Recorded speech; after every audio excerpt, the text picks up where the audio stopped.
Hello friends, let's start to study the liquids and gas property in this video. So liquid के बारे में जैसा कि हम जानते हैं, in liquids the intermolecular forces of attraction is being weak. The particles are less strongly held together.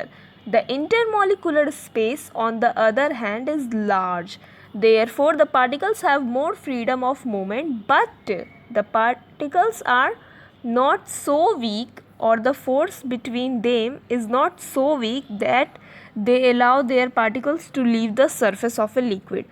So जो liquid में जो इंटरमोलिकुलर फोर्स होता है यानी दो पार्टिकल के बीच का जो फोर्स होता है अट्रैक्शन का, वो जो है थोड़ा वीक होता है, लेकिन जो उनके पार्टिकल्स होते हैं वो उनके बीच का जो इंटरमोलिकुलर स्पेस होता है यानी जो दो पार्टिकल्स होंगे लिक्विड मैटर के, उनके बीच का स्पेस जो है वो लार्ज होता है, लेकिन उनके बीच का फोर्स अट्रैक्शन ऑफ फोर्स जो होता है, फोर्स ऑफ अट्रैक्शन, वो वीक होता है और पार्टिकल्स जो है वो एक दूसरे को टाइटली पैक्ड नहीं होते और इसी कारण जो है वो फ्रीली मूव करते हैं, उनका फ्रीडम होता है उनके पास, ठीक है।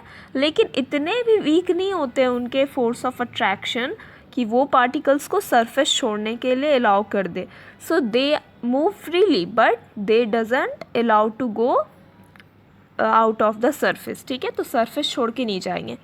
अब हम प्रॉपर्टीज़ की तरफ बढ़े तो लिक्विड्स के बारे में हमने जैसा कि जाना है, तो उसी के बेसिस पे हम देखेंगे पहला प्रॉपर्टी जो कि है कि लिक्विड्स का शेप और वॉल्यूम के बारे में। सो वॉल्यूम क्या होता है? The space carried by the matter, जो स्पेस कैरी करता है हम उसे बोलते हैं।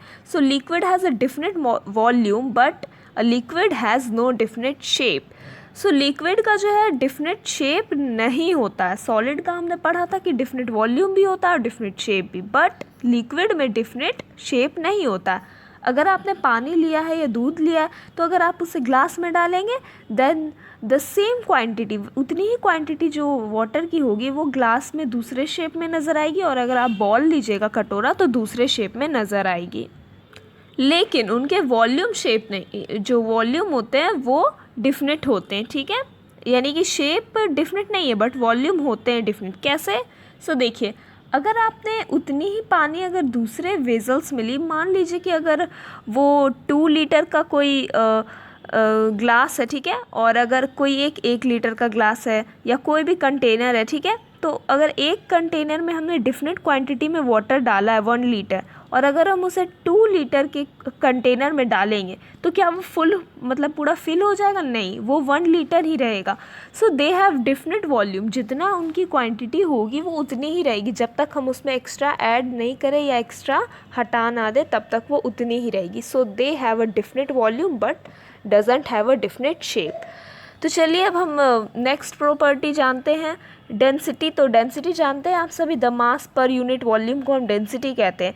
सो सॉलिड में डेंसिटी के बारे में हमने पढ़ा था। अब लिक्विड्स में जो डेंसिटी होती है, the density of liquids is lower than that of solid. Solid में जितना हायर होता है उससे लोअर होता है लिक्विड्स में डेंसिटी, ठीक है।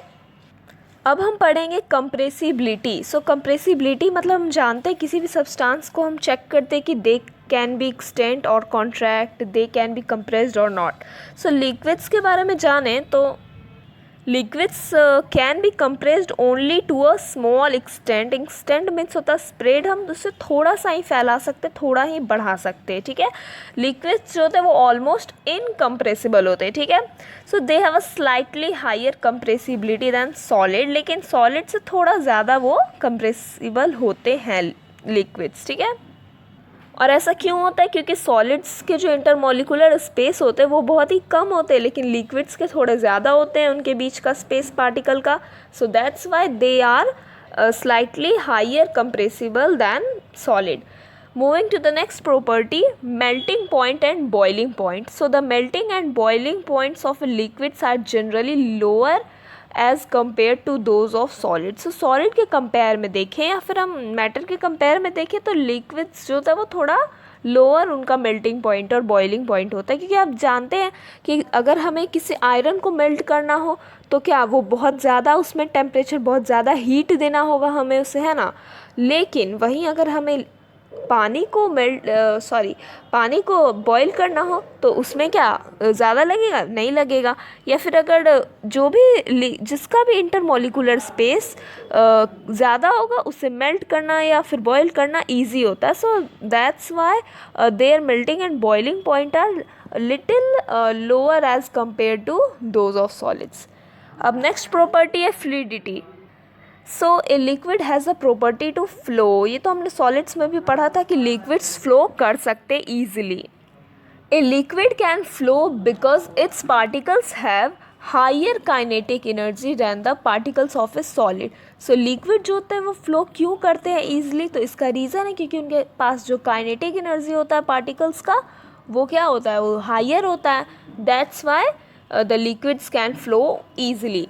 और यहाँ पे एक टर्म है kinetic energy. So kinetic energy जो है वो हम एनर्जी का ही टाइप है जिसे हम पढ़ते हैं, तो इसे मैं आगे की वीडियो में अच्छे से डिस्कस करूँगी अच्छे से, ठीक है।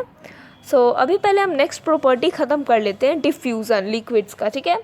So some liquids have fluidity, they have the property of intermixing. So diffusion जो है लिक्विड्स करते हैं या नहीं, यही सिंपल हमें जानना है। तो yes, liquids definitely do the process of diffusion, means the particles of a liquid can mix with another kind of liquid। अगर दो लिक्विड है तो they can easily diffuse from each other।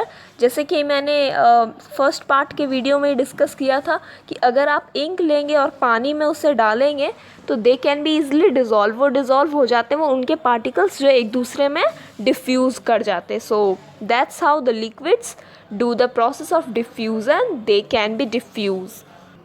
Now we will see the process of freezing, ठीक है। तो freezing भी जो है प्रॉपर्टी ही कह सकते हैं लिक्विड का, ठीक है।